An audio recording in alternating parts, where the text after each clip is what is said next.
Baakiyalakshmi serial நேரிலானவருக்கும் எனக்கு upcoming எபிசோடில் என்னென்னலாம் இன்ட்ரெஸ்டிங்காகவும் சுவாரஸ்யமாகவும் நடக்க போகுதுன்றதை நாம இந்த வீடியோ பார்க்க போகிறோம். அதுக்கு முன்னாடி நீங்கள் நம்ம சேனல் ஃபஸ்ட் டைம் இருக்கீங்க, மறக்காம சப்ஸ்கிரைப் பண்ணிட்டு வந்துருங்க.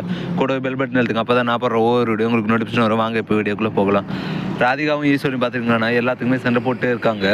நான் எல்லாத்துக்குமே நான் தானே பார்க்கணும், நான் அவனோட அம்மா அப்படின்னு சொல்ல, அதுக்கு நான் அவளோட ஒய்ஃப், நான் தான் எல்லா உரிமையும் இருக்குது அப்படின்னு சொல்லிட்டு ரெண்டு பேருமே கோபிக்காக சண்டை போட்டுறாங்க. இதெல்லாம் பார்த்து கோபி பார்த்திங்கன்னா டென்ஷன் ஆகுறாங்க. உடனே இல்லை டென்ஷன் ஆகுது, நான் ஒன்றும் சொல்லலப்பா அப்படின்னு சொல்லிட்டு ஈஸ்வரியுமே கொஞ்சம் சமாதானம் ஆகிறாங்க. இருந்தாலுமே ராதிகா விட்டு கொடுக்குற மாதிரி இல்லை. சரி வாங்க ஹாஸ்பிட்டலுக்கு போகலாம் அப்படின்னு சொல்லிட்டு கூப்பிட்டு போகிறாங்க. அதுக்கு ஈஸ்வரி நானும் வருவேன், நான் உன் அம்மா இல்லையா, நான் வருவேன், எனக்கு தெரியக்கூடாது அப்படின்னு சொல்லிட்டு அவங்களுமே கூட வராங்க.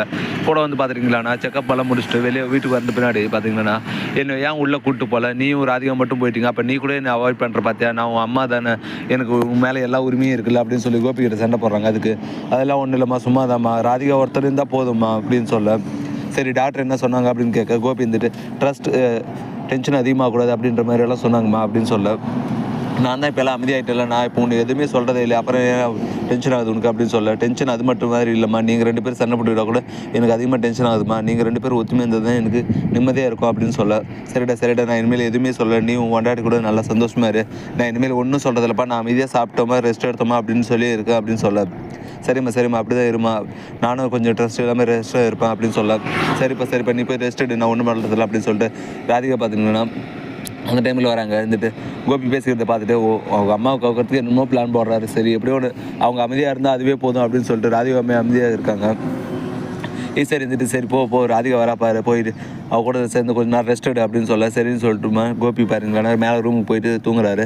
ஈஸ்வரி அப்பா இனிமேல் எனக்கு தொல்லவே கொடுக்கக்கூடாது, அவன் நல்லா இருந்தால் தான் நான் நல்லா இருப்பேன், அவன் இன்னும் கொஞ்சம் நாளைக்கு நல்லா இருக்கட்டும், நான் இனிமேல் ராதிகா ஒன்றும் சொல்கிறதில்ல, அவங்களும் கொஞ்சம் நாள் சந்தோஷமாக இருக்கட்டும் அப்படின்னு சொல்லிட்டு ஈஸ்வரி பார்த்துட்டிங்கன்னா சமாதானம் ஆயிடுறாங்க. மறுநாள் காலையில் பார்த்துக்கிங்கன்னா ராதிகா அத்தை உங்களுக்கு எதனா வேணுமா அப்படின்னு கேட்க கோவமாக திட்ட பார்க்குறாங்க. ஆனால் அந்த டைமில் கோபி பார்த்துட்டு இல்லைம்மா எனக்கு ஒன்றும் வேணாம், எனக்கு டீ மட்டும் போதும், அதுவும் பாக்கியலட்சுமி போடுறான், நீ கொஞ்ச நேரம் ரெஸ்ட் எடு, இல்லைனா உனக்கு எதனா வேறு இருக்கும் போய் பாரு அப்படின்னு சொல்லிட்டு சாந்தமாக சொல்லிடுறாங்க. இதெல்லாம் பார்த்து கோபி பார்த்திங்கன்னா எப்போ ஒரு வேலையை இவங்க ரெண்டு பேரும் சமாதானப்படுத்திட்டாங்க, அடுத்து பாக்கி மட்டும் தான் பாக்கி, அவளையும் சமாதானப்படுத்திட்டா நம்ம எல்லோரும் ஒத்துமே ஒரே வீட்டில் இருக்கலாம் அப்படின்னு சொல்லி பிளான் போடுறாரு. அதுக்காக பார்த்திங்கன்னா பாக்கிய கிட்ட போயிட்டு சேர்க்கிற மாதிரி பேசுகிறாங்க.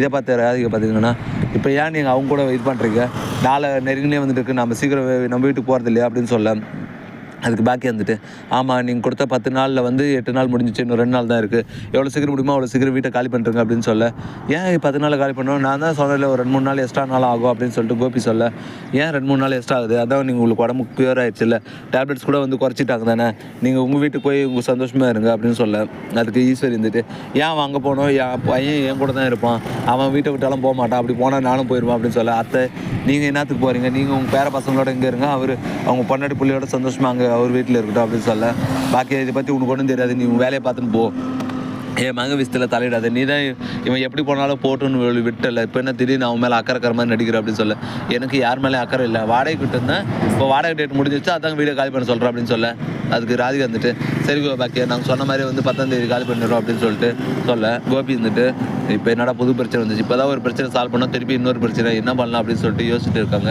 இப்படி தான் வரப்போகிற எபிசோட் போகுது. அடுத்து என்னென்னலாம் இன்ட்ரெஸ்டிங்காக நடக்க போகுதுன்றது நான் அடுத்த வீடியோவில் அப்லோட் பண்ணுறேன். மேலே இது போன்ற இன்ட்ரெஸ்டிங்கான வீடியோ பக்கம் மறக்காம நம்ம சேனலை சப்ஸ்கிரைப் பண்ணுறேங்க. தேங்க்யூ.